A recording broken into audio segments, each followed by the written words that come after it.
हीरालाल हमारे संवाददाता इस खबर पर ज्यादा जानकारी के साथ जुड़ गए हैं।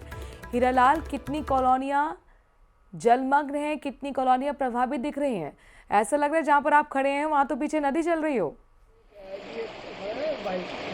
बिल्कुल, देखिए जयपुर ग्रामीण का ये आमेर क्षेत्र है जहां पर पिछले 3-4 दिन से लगातार बारिश का दौर है जो जारी है और बारिश के दौर के चलते जो प्राकृतिक जो स्रोत हैं आमेर का, जो वन तालाब है, सरोवर है, मावठा है, वो पानी से लबालब हो चुके हैं और पानी वहां से मोरियों के जरिए निकलकर सड़कों पर आने लगा है और सड़कें इस कदर पानी से लबालब हो चुकी हैं। आप तस्वीरों में देख सकते हैं कि ये जो सड़क थी, एक कॉलोनी जो बाढ़ान की डानी जिसे कहा जा सकता है, ये एक तलैया का रूप में ले चुकी है और आप घुटनों से ज्यादा तक पानी का बहाव इस सड़क पर देखा जा सकता है। लोग हैं जो घुटनों तक पानी में से निकलकर आने पे मजबूर हैं। यहाँ का जो पानी है, इसके पीछे जो कॉलोनी है, जो डाणियां हैं, वहां जाकर ये जल भराव एकत्रित हो रहा है और ये जो पानी है लोगों के घरों तक में घुस चुका है और हालात ये है कि जो लोग हैं वो अपने घरों में कैद होकर रह गए हैं। उनका घर से निकलना मुश्किल हो गया है। जो पशु हैं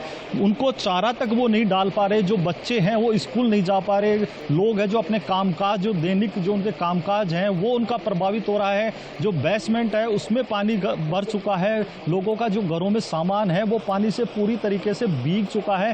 रोजाना जो जनप्रतिनिधि है उनको इन्होंने गुहार लगाई, प्रशासन से गुहार लगाई, लेकिन अभी तक इनको राहत नहीं मिली। मेरे साथ यहाँ के कुछ स्थानीय लोग हैं, हम उनसे जानने की कोशिश करते हैं कि आखिर ये समस्या क्यों उत्पन्न हुई, क्योंकि बारिश कोई पहली बार तो हुई नहीं, हर साल बारिश होती है, हर साल आपको इस प्रकार की समस्या से जूझना पड़ता है। सर, ये 2 तारीख को रात को 10 बजे से पानी यहाँ स्टार्ट हो रहा है। आमेर के 3 मुख्य जल स्रोत होते हैं, सागर बांध, मावठा बांध और वन तालाब। ये तीनों ओवरफ्लो हो चुके हैं और इनका ये पानी यहाँ पे आ रहा है। लेकिन यहाँ मैं तो अभी खैर यहाँ 7-8 साल से हूँ, लेकिन पुराने लोगों का यहाँ का ये कहना है कि करीब 30-35 साल पहले एक बार यहाँ से पानी आया था, या फिर 81 की बाढ़ आई थी तब आई थी।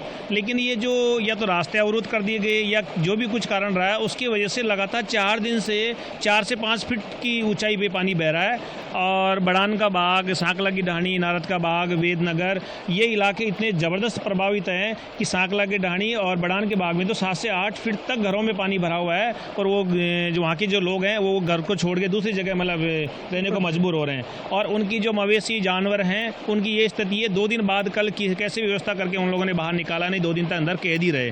तो यहाँ इतने ज़बरदस्त प्रभावित हैं कि वेदनगर में तो 2 दर्जन से अधिक कॉलोनियों के अंदर, घरों के अंदर, वो क्या बोलते हैं, वो भर गए, बेसमेंट भर गए और लोग इतने ज़बरदस्त परेशान हैं। प्रशासन यहाँ आके ना तो कोई सर्वे कर रहा है, ना ये देख रहा है कि इन आगे जाके कोई निकासी का समाधान किया जाए या कोई समस्या किया जाए। आप बताएं, आप भी यहाँ के स्थानीय निवासी हैं, जनप्रतिनिधियों को आपने अवगत कराया, प्रशासनिक अधिकारियों को भी आपने अवगत कराया होगा, उनकी तरफ से क्या राहत के इंतजामात किए जा रहे हैं?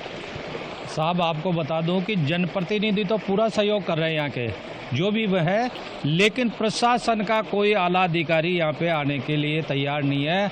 आते हैं और 5-10 मिनट के लिए आते हैं और ऐसे निकलते हैं जैसे कोई उनके पीछे पड़ गए हो, कोई बस फोटो खिंचाते हैं और अपने निकल लेते हैं, कागजी कार्रवाई करते हैं। ना तो आज इनको शायद 2 तारीख से, आज कितनी तारीख हो गई, 5-6 तारीख हो गई, 5 तारीख तक कोई नुमाइंदा इनको आके ये नहीं पूछा कि साहब आपके मवेशियों के क्या हाल है, आपके घरों का क्या हाल है, आपने खाना खाया कि नहीं खाया, पानी पिया कि नहीं पिया। आप जाके यहाँ से देखोगे पानी में खड़ा भी नहीं रहा जा रहा। अगर आप आगे जाके देखोगे घरों में कैदे बैठे हैं लोग। कल ड्रोन से इन्होंने वो तस्वीरें ली थी, ड्रोन में लोग, मतलब लोग बैठे हुए हैं बेचारे, छतों पे बैठे हुए हैं, कुर्सियाँ चारपाई पे बैठे हुए हैं, लेकिन वहाँ से निकलना मुश्किल है। ये पास या ढाणी कोई ज़्यादा दूर नहीं है, लेकिन इसमें हम इस फ्लो इतना है कि इसमें जा नहीं सकते। लेकिन किस प्रकार की समस्याओं को आपको है 2-4 होना पड़ रहा है, क्योंकि ये जो पानी है आगे जाके एकत्रित हो रहा है, जल भराव भी हो रहा है, तो मौसमी बीमारियों को पनपने की भी आशंका बनी हुई है। साहब, ये तो बहुत बड़ा खतरा पैदा हो रहा है। आगे ये जैसे कॉलोनियों का इधर तो भरा हुआ है, आगे कॉलोनियाँ वेदनगर आप देखो, आगे और भी जो कॉलोनियाँ, उसमें जला भराव इतना हो गया कि उसमें अगर ये निकासी का नहीं किया गया, इन्होंने तुरंत एक्शन नहीं लिया, तो आगे महामारी फैलने का पक्का इलाज हो गया इन्होंने, और अभी कोई सुध नहीं ले रहे हैं। आप बताएं, क्योंकि आप हैं तो बुजुर्ग हैं, थोड़ा सा आप मुझे ये बताएं कि ये स्थिति क्यों होती है, क्योंकि बारिश पहली बार तो हुई नहीं, हर साल होती है, हर साल शायद इसी प्रकार की स्थितियों से आपको जूझना पड़ता होगा। एक्चुअली क्या है, जो ओरिजिनल चैनल्स है पानी निकास के, वो अवैध अतिक्रमण के कारण लगभग बंद हो चुके हैं। प्रशासनिक अधिकारियों ने इस पर कभी ध्यान दिया नहीं कि कहाँ से पानी जा रहा है, कहाँ से नहीं जा रहा है। जनता परेशान है, उनको कोई परवाह नहीं है। तो जो ओरिजिनल चैनल्स है पानी के, यदि वो खोल दिए जाएं तो कॉलोनी वासियों को तुरंत राहत मिल सकती है। सबसे बड़ी समस्या ये पानी रुकेगा उसके बाद शुरू होगी जब महामारियाँ फैलेगी, क्योंकि प्रशासन कोई ध्यान नहीं दे रहा। किसी तरह का यहाँ पे स्प्रे करवाना, कोई छिड़काव करवाना या कोई दवाई का स्प्रे करवाना, कोई गतिविधि प्रशासन की तरफ से नहीं हो रही है। तो मुख्य कारण ये है कि जो मेन चैनल्स पुराने हैं वो अतिक्रमण के द्वारा बंद कर दिए गए हैं। इस कारण ये समस्या कॉलोनी वासी झेल रहे हैं। नहीं, तो ये आपने बताया कि जो चैनल्स हैं उनको कुछ लोगों ने बंद कर दिया। हाँ जी, हाँ तो जी। उनको खोलने की जिम्मेदारी तो स्थानीय प्रशासन की है, जो जनप्रतिनिधि। ठीक है हीरालाल, बहुत बहुत